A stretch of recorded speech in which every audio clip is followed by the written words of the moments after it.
Hello. In this video, I will be reviewing the Bollinger Squeeze basic indicator on the MetaTrader 4 and MetaTrader 5 platforms.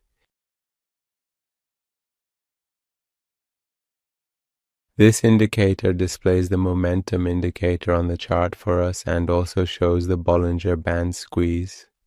The histograms you see are the histograms of the momentum indicator values, and the red and blue dots you see are related to the Bollinger Band squeeze.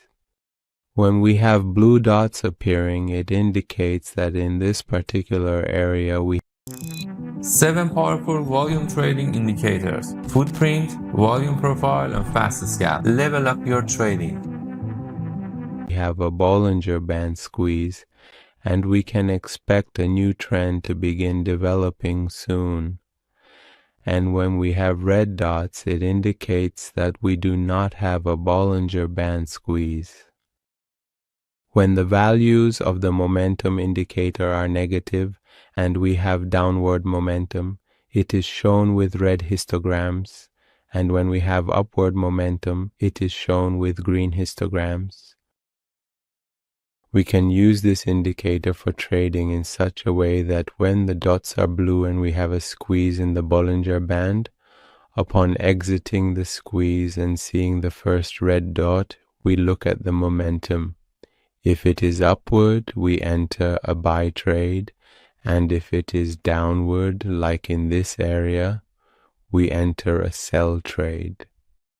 Let's go over the settings of this indicator together. The first option in the settings is the Bollinger Band period. The next option is the Bollinger Band deviation, which we can set here. The next option allows us to specify the Keltner channel period, as well as the factor used in the Keltner channel calculations. It measures the squeeze of the Bollinger Bands relative to the Keltner channel. And when the upper and lower lines of the Bollinger Bands are inside the upper and lower lines of the Keltner channel, these points turn blue, indicating that we have a Bollinger Band squeeze.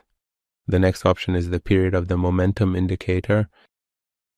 The next option is for alerts in the form of messages, which are triggered when the squeeze ends and we see the first red dot on the chart. If this option is set to true, it will send us an alert as a message, and the next option, if set to true, will also issue an audio alert. You can also use the MT4 version of this indicator on the MetaTrader 4 platform. Finally, if you have any comments, criticisms, or suggestions, you can share them with us through the comments section to help improve the indicators.